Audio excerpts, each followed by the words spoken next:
é o plano.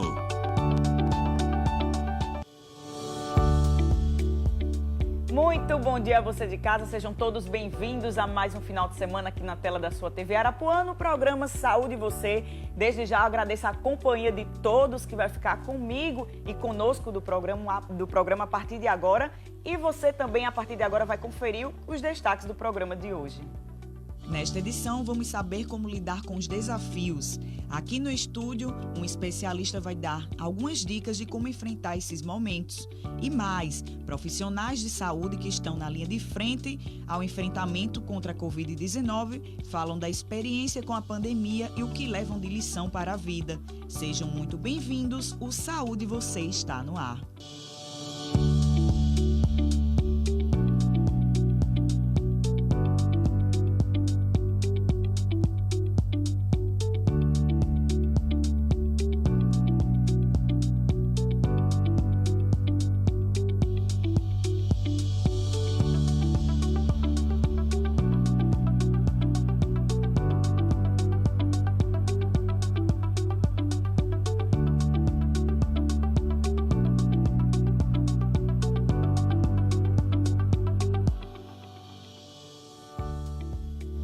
Começando o Saúde Você deste final de semana na sua TV Arapuã. E olha, gente, são quase 2 anos que o nosso país enfrenta a pandemia do novo coronavírus. E os profissionais de saúde têm estado desde então na linha de frente nesse enfrentamento ao vírus. E que tipo de lição esses profissionais têm aprendido nessa pandemia? É o que a gente vai saber a partir de agora. Logo no começo da pandemia, o infectologista Fernando Chagas pegou o Covid-19. Precisou ser cuidado no lugar de cuidar das pessoas no momento em que elas mais precisaram dele. Conviver com as perdas progressivas diante de uma doença nova assustou até quem já era acostumado a lidar com a morte. A gente viu a doença entrando em casa, né? A gente sentiu no corpo, sentiu nos amigos, sentiu nos familiares, perdendo amigos, perdendo pessoas ao redor. Muitas pessoas que estavam com a gente um dia, uma semana anteriores àquele quadro de internação e evolução rápida para a perda o óbito, né? Segundo, a gente vivenciou uma situação que não era tão comum. Por mais que um hospital a gente sempre vivencie perdas, mas não é comum a gente vivenciar, por exemplo, vou dar um exemplo para você, em um plantão de 12 horas, 9 óbitos. Marineide não se contaminou com o vírus, mas travou uma das lutas mais difíceis da vida dela: cuidar de pacientes isolados por conta de uma doença desconhecida e ver os últimos dias de alguns deles. Ela foi convocada para atuar na UTI Covid do Hospital Clementino Fraga, referência no atendimento de doenças infecto-contagiosas. Foi uma lição de vida que, assim, me tornou mais humanizada ainda, porque você lidar com vidas não é fácil. E numa situação daquela, a gente saber que era uma pandemia onde toda a minha geração não tinha passado por isso e chegou a vivenciar. E eu na linha de frente, sabendo que eu tinha que me fortalecer cada vez mais, me capacitar cada vez mais e saber conduzir a situação. Então, isso aí para mim foi um aprendizado. Diante das dificuldades de tratar a Covid-19, as equipes de saúde ainda enfrentaram verdadeiras barreiras para conter a doença. É que muita gente não acreditou no estrago que o coronavírus poderia fazer. E até hoje não quis mudar hábitos que aumentam a contaminação da doença. A gente sempre teve essa orientação da higienização dos espaços, o cuidado em relação à transmissão, ao toque. Agora a gente está vendo, a gente assistiu isso sendo colocado em prática na vida das pessoas, o quanto é difícil mudar a cultura de um povo que se abraça, um povo que se beija, no sentido de preservar, né, as pessoas, no sentido de evitar que o micro-organismo se propague. Não é fácil lidar com os medos diante de uma pandemia, nem mesmo para os profissionais de saúde. Alguns deles, inclusive, enfrentaram preconceito e falta de reconhecimento diante do trabalho realizado no combate à Covid-19. Alguns dos que estiveram ou ainda estão na linha de frente ficaram com a saúde mental abalada. Foi o que detectou uma pesquisa feita por estudantes do curso de psicologia da UFPB. Mais de 200 profissionais de saúde de vários estados do Nordeste relataram situações semelhantes de um trabalho excessivo e atípico dos últimos meses. O que nos chamou muita atenção foi o fato de eles terem relatado que não houve um cuidado à saúde mental deles, né? Mais de 70% dos trabalhadores que participaram da pesquisa disseram que não houve ações voltadas à saúde mental desses trabalhadores. Eles também trouxeram a ausência de preparação para atuar. Então, a gente sabe que muitos trabalhadores que foram contratados para trabalhar na pandemia, eles eram recém-formados ou não eram da área de doenças infecto-contagiosas. O estudo só vai ser concluído ano que vem. Até lá, vai ser preparado um aplicativo para ajudar os profissionais a cuidarem da saúde mental deles. Para que os trabalhadores possam, ali naquele aplicativo, dizer os sentimentos deles relacionados ao trabalho, né? Naquele dia específico, por conta de situações específicas, o que é que ele está sentindo, se ele está se sentindo acolhido, se ele está se sentindo triste, reconhecido, sobrecarregado, né? Então, a gente vai poder fazer um acompanhamento desses impactos, mesmo depois que o projeto for finalizado. Nos dias mais difíceis de trabalho, um profissional serviu de apoio para o outro. Eles só podiam contar com a ajuda mútua, já que muitos saíram até de casa com medo de infectar a família. A amizade entre eles ficou mais fortalecida, principalmente a do médico Fernando com a enfermeira Marineide. Ele a escolheu para ser a primeira vacinada contra a Covid-19 aqui na Paraíba. Fui assim contemplada com esse convite, doutor Fernando, me pegou de surpresa, a quem eu devo a gratidão também, primeiramente a Deus, né, por estar hoje aqui contando essa história, por ter sobrevivido a tudo isso. Mas assim, Deus me fortaleceu, me capacitou para que eu pudesse superar toda essa situação. E cada vez mais assim, estou fazendo todo o possível para tentar me capacitar cada vez mais na minha profissão e da assistência que eu puder a todos que precisarem dos meus trabalhos profissionais.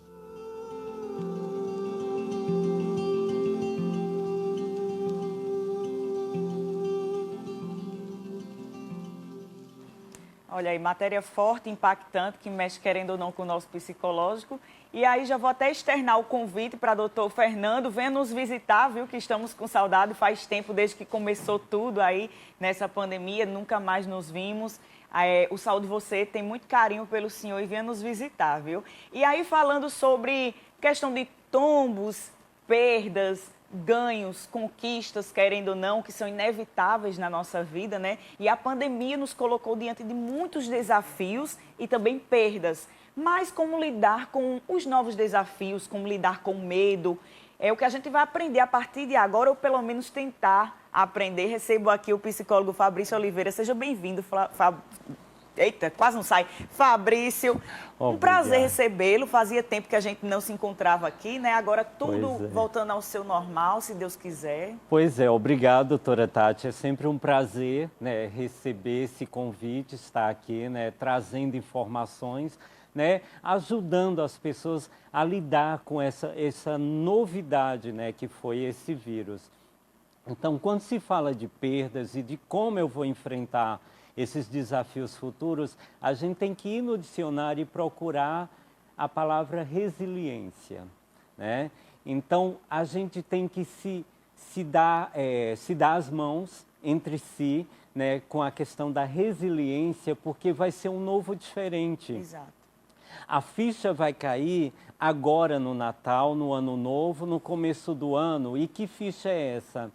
Antes da pandemia, eu tinha uns amigos, eu ia para a casa da minha avó, eu ia para a casa da minha mãe, só que o vírus a levou, né? O vírus levou alguém daquela turma, alguém que eu gostava, então aí a ficha vai cair, né? E como lidar com esses desafios? Procurar se reinventar com novos horizontes. Por exemplo, na pandemia eu não conhecia o meu vizinho. Sim. E foi o meu vizinho que começou a me ajudar, a deixar um bilhetinho, ó, quer que eu vá no mercado, quer que eu lhe ajude. Então a gente vai conseguir, né, superar isso com essas pessoas que na pandemia lhe ajudaram, né? Estiveram ali, presente do seu lado, lhe ajudando, indo ao mercado, lhe proporcionando algumas coisas que você não podia fazer. Você ficou doente, essa pessoa ajudou. Então chegou a hora dessa nova amizade, dessas novas pessoas, ser essas que você reencontrou nesse período tão triste que foi a pandemia. Nesse período que a gente passou principalmente de isolamento e aí voltou a encontrar as pessoas que a gente convivia aos poucos, né, a partir de agora, a gente pôde conhecer mais quem são as pessoas de verdade, podemos dizer assim, quem é quem. Eu digo isso por mim. Muitas pessoas que eu achavam que eram, não eram. E muitas pessoas que eu achava que não eram, eram na minha vida. E eu acho que isso trouxe realmente esse outro lado para a gente, né? Eu digo sempre para mim e para algumas pessoas que essa pandemia foi uma coisa que veio para as pessoas libertar seus monstros, né? Então, aquelas pessoas que tinham aquela coisa dentro de si, elas se libertaram em fazer fake news, em prejudicar os outros, em atrapalhar a vida das pessoas, atrapalhar a vida da ciência. Então, esses monstros foram libertados deles, né? E o que a gente aprendeu com isso? De se amar si. Primeiro si. Então, assim, poxa, eu me decepcionei que aquela pessoa, que ela falou isso, fez isso, aquilo era dela. Ela só precisava de um momento de sair, né? De se proporcionar, de falar, de estar ali presente. Então, era dela. Então, você não pode ter decepção com ela. Você pode ter decepção com você mesmo. E aí eu aprendi uma coisa também, que enquanto a gente estiver focado no que é o ser humano, a gente sempre vai se decepcionar. Enquanto você focar no outro... Gente, todo mundo é falho, todo mundo tem erros, né? Ninguém é perfeito, perfeito só Deus, né? Perfeito só Jesus, e ainda levou do que levou. Isso. Então, quem é a gente para não levar, né? Pisões, decepções? Então, assim, é a gente focar na gente, né? A questão do amor próprio, que tem gente que não é de acordo com isso, mas eu sou. Inclusive... a gente se encontrou depois de tanto tempo, né, Fabrício? E aí ele, nossa, Tati, como você mudou? E aí eu, pois é, e você me trouxe uma coisa na memória de que eu voltei a postar coisas realmente me amando depois que eu emagreci. E as pessoas são assim, se você fizer por você, elas vão falar, se você não fizer, elas vão falar da mesma forma. Exato. Uma coisa que eu sempre lembro para as pessoas foi quando a Beth Farias foi de biquíni para a praia. Ela foi tão criticada, olha, uma velha na praia de biquíni. Gente, a gente tem que se amar.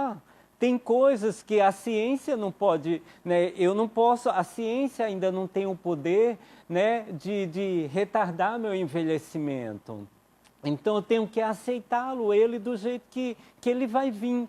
Então, os idosos foram as pessoas que foram mais prejudicadas nesse momento de pandemia, com estereótipos, com preconceito. Então, eles é um grupo de pessoas onde vão mais precisar de acolhimento da pessoa, de acolhimento da sociedade, do vizinho, do parente, do colega. Então, vamos se amar e vamos amar o próximo. E aí a questão da empatia, né, que vem forte.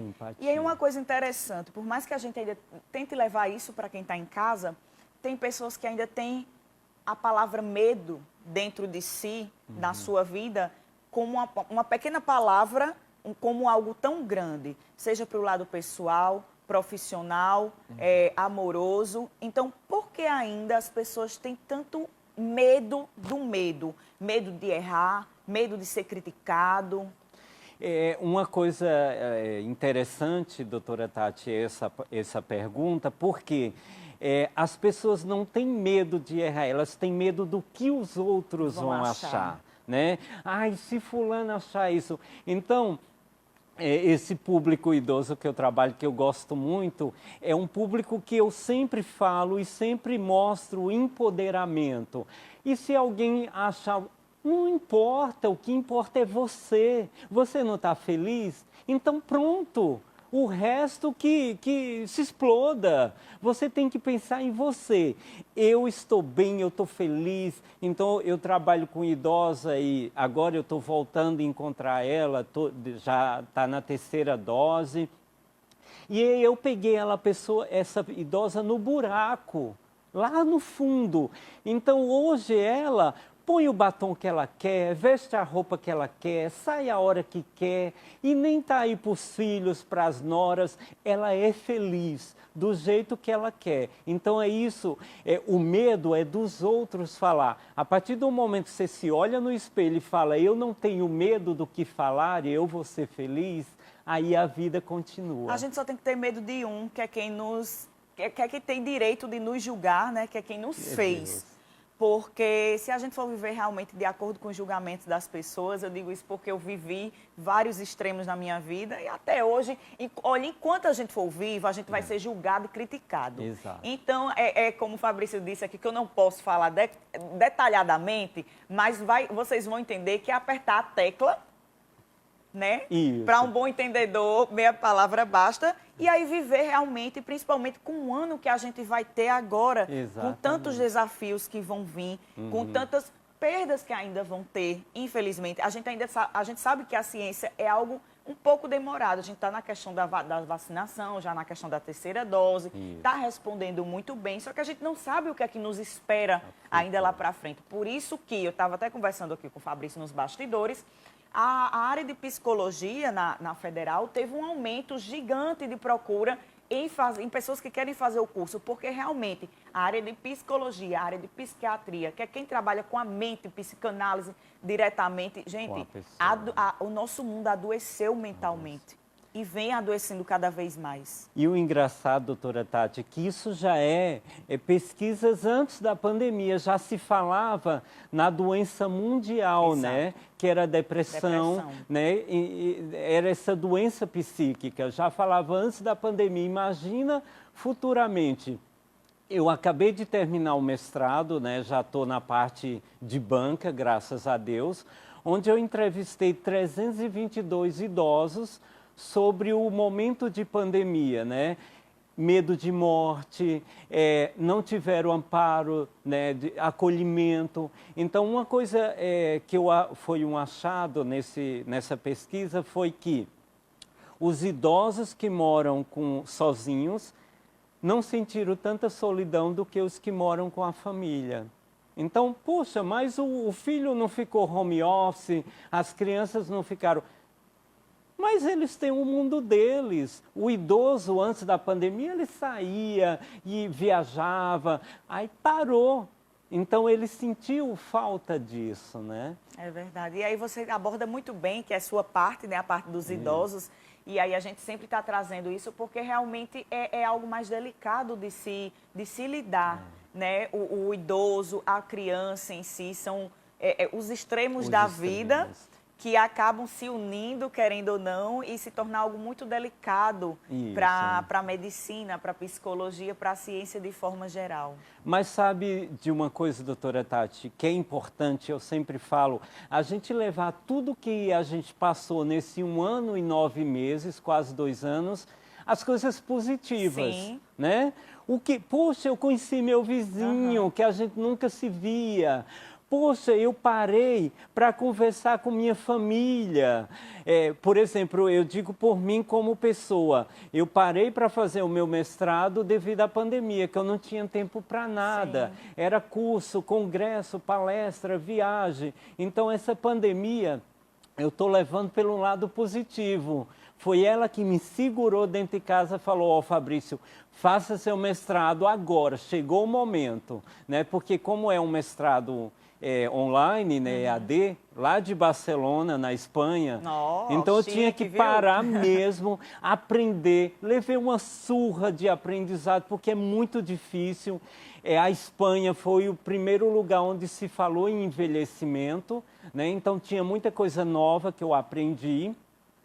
Portanto, que era online, EAD, eu ali com material, os professores não consegui, né, atingir um 10, para você ver como é difícil.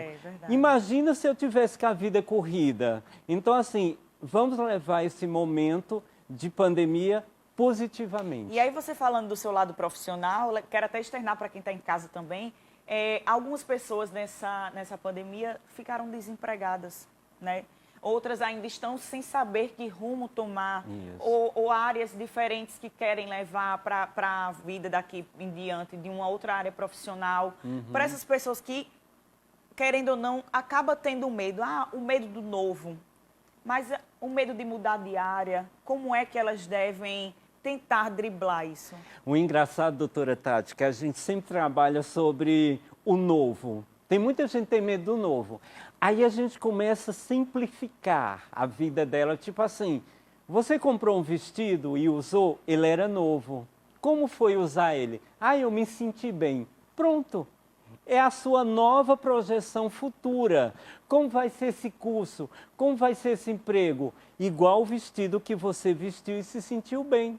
Tá vendo? Se a gente simplificar, as pessoas aceitam com naturalidade e enfrentam isso sem dificuldade. Então, você se vestiu com aquela roupa nova que comprou, era nova. Então, é o novo que você vai enfrentar agora. Exato. Né? Então, é isso. Vamos simplificar, que aí ela recebe com naturalidade e começa a entender que o novo a gente está fazendo todo dia. Ontem eu usei uma receita de bolo nova. Nova, é um novo. Então, a gente trabalha com novo todo momento. E não se dá conta. Exato. E a gente corre risco de errar, de acertar. É normal. A gente não pode ter medo, é normal do ser humano. E aí, Fabrício, eu quero que você deixe suas considerações finais para esse ano que vai chegar aí para a gente com tantos desafios novamente, né? E desde já, dizer até para quem está em casa que se focar no positivo, você sempre vai atrair o positivo. Se você focar no negativo, as coisas negativas vão impregnar em você. Então, tudo começa realmente daqui. Quando você não dá brechas para o ruim é muito difícil lhe atingir, né? É isso mesmo. A mensagem que eu quero deixar é assim, você se olhar no espelho, refletir em tudo que você aprendeu nesse 1 ano e 8 meses. O que é que eu aprendi que eu posso levar para a minha vida a partir de amanhã que eu vou sair de casa e encontrar uma nova realidade. Então, tudo que eu aprendi, né, dentro de casa, com minha família, com meus amigos, online, né, pela internet, tudo que eu aprendi nesse tempo que eu fiquei em casa, de positivo, eu vou usar agora na minha vida. Eu vou me reinventar, eu vou ser uma outra pessoa. Então, façam isso. Sejam outra pessoa, né? Levem isso como coisa boa, porque lá na frente você vai parar e vai falar, poxa, que bom que eu fiz isso. Enfrentei os desafios e consegui. Maravilha, e desde já quero desejar Obrigado. um feliz ano novo para você. Para você também. A gente vai se encontrar ano que vem, se Deus Deus quiser, mais quiser. vezes, Isso. falando aí da mente humana, que é algo tão complexo para se falar. Muito complexo. Muito obrigada, viu? Obrigado. E a você de casa, nem pense em sair daí. A gente vai para um intervalo bem rapidinho, mas daqui a pouco a gente volta com muito mais assunto para você.